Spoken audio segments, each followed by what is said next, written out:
আসসালামু আলাইকুম। Hello everyone, সবাই কেমন আছেন? আশা করি সবাই ভালো আছেন। আপনাদের ভালোবাসা আর দোয়ায় আমিও ভালো আছি। একটু ঠান্ডা লাগছে। আজকে আমি কক মুরগি রান্না করব। তো গোশতগুলো ধুয়ে নিলাম ভালো করে, 3-4টা ধোয়া দিয়েছি, তারপর পরিষ্কার করে নিয়েছি। তারপর কড়াইতে আমি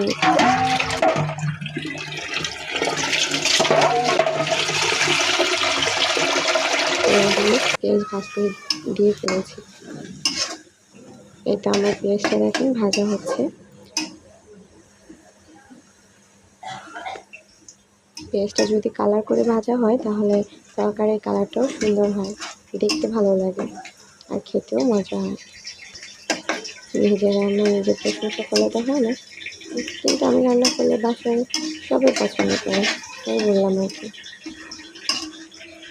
কেউ খারাপ বলে না এখনো।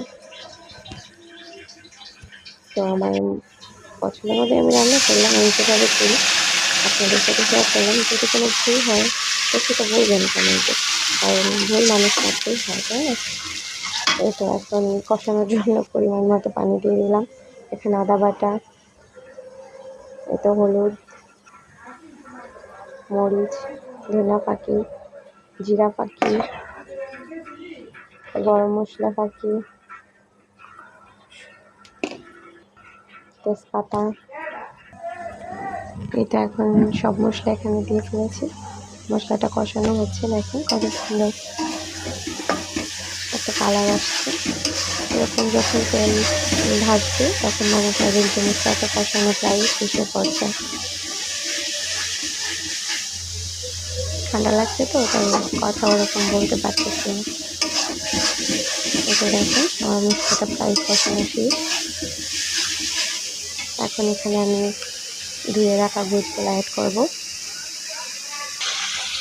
এটা গোশতগুলো দিয়ে দিচ্ছি। এখন এখানে সামান্য পরিমাণ পানি দিয়ে গোশতগুলো ভালো করে কষাবো, কারণ এটা শক্ত তো, তাই ভালো করে কষাতে হবে।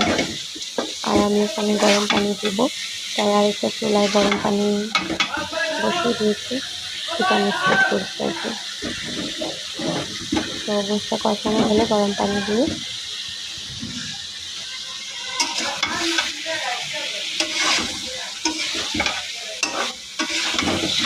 এটা রাখি। গোশতটা প্রায় কষানো শেষ।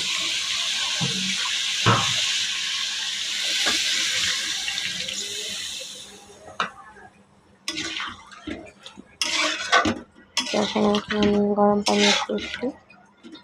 আজকে এই পর্যন্তই।